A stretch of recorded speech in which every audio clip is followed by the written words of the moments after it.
From a distance, it appears to be a battleship anchored in the sea, but in reality, it is a small city now completely in ruins. Once, this tiny island was home to more than 5,000 people, and it was known not only in Japan, but also as the most densely populated city in the world. The island had apartments whose concrete is now corroded, with people's belongings still present.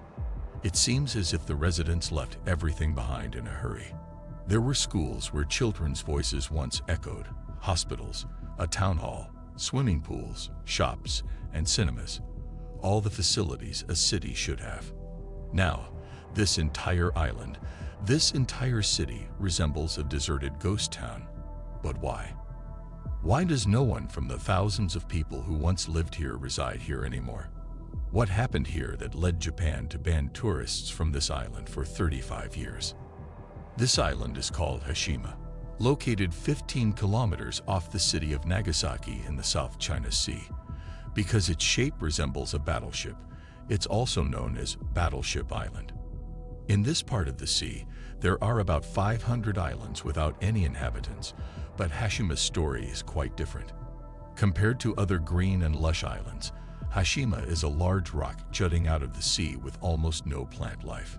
Hashima played a significant role in boosting Japan's economy in its time, mainly due to coal mining. In the last 150 years, about 165 million tons of coal were mined from near the island Siud, enough to power all of India for a month and Pakistan for 10 months. In the 1800s, people living on nearby Takashima Island found coal scattered on the ground. Initially unaware of its properties, a man named Goida accidentally discovered its heating capabilities. From that day, the people of Takashima started collecting the scattered coal to heat their homes. By 1850, Nagasaki had become an international shipping port, a stopover between America and China for international cargo sailing ships. As Western countries, like Great Britain and the USA, were replacing their sailing ships with steam engines, which required coal for fuel, these ships, when stopping at the Nagasaki port, needed coal, available on nearby Takashima Island. As the demand for coal increased, the island's inhabitants began mining it from the ground, quickly depleting the surface coal. They then turned to nearby islands, including Hashima, which had an abundance of coal. Back then, coal was mined using old-school methods like hand tools. However, to meet the growing demands for coal, manual labor was insufficient. In the 19th century, Mitsubishi, then a shipping company, bought Hashima Island and decided to start proper coal mining operations there. Mitsubishi built homes for workers and a seawall to protect the island, giving it a ship-like appearance. By 1916, 3,000 workers were living on the island, annually mining 150 tons of coal. Due to Hashima's small size, living space was limited. Mitsubishi constructed a concrete residential complex to house as many workers and their families as possible. At the time, it was Japan's largest concrete building, though still too small for the workers. The number of workers on Hashima kept increasing, and Mitsubishi continued to build new complexes, schools, and entertainment centers for them. By 1941, coal production on Hashima reached 410,000 tons annually, and by 1959, the island's total population was 5,200. Hashima's total area is only 15.5 acres.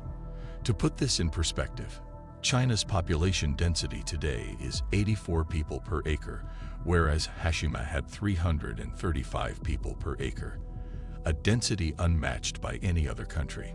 The workers shared cramped living spaces, often sleeping in cupboards due to the lack of room.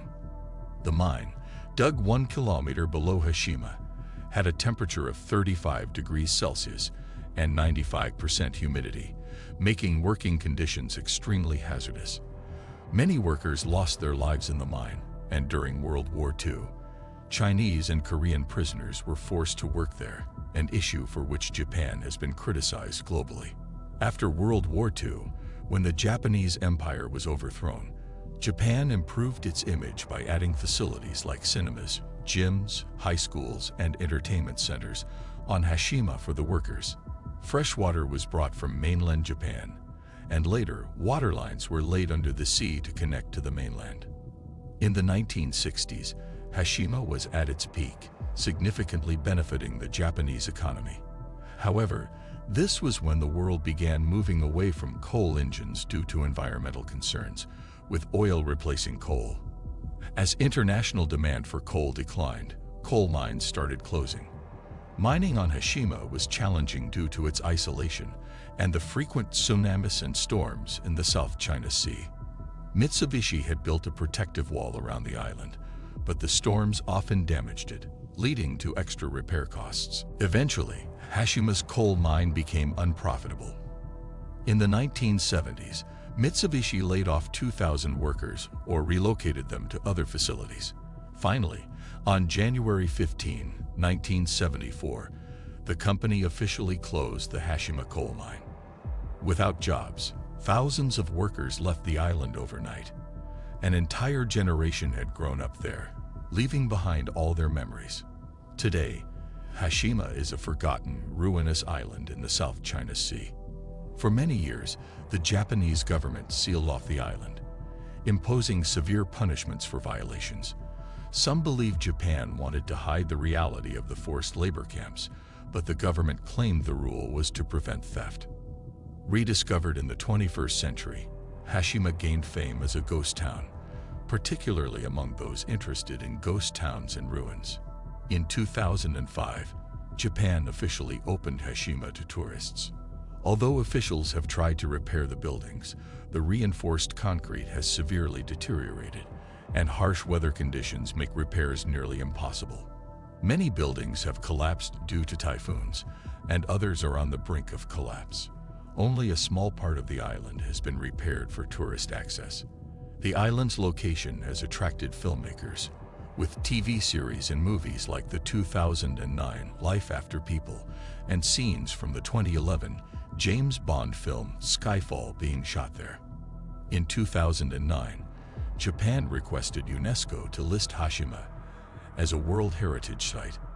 However, South Korea, North Korea, and China strongly opposed it, arguing it was insensitive to the survivors of forced labor. Eventually, a compromise was reached, with Japan agreeing to acknowledge the forced labor of the 1940s in the site's history.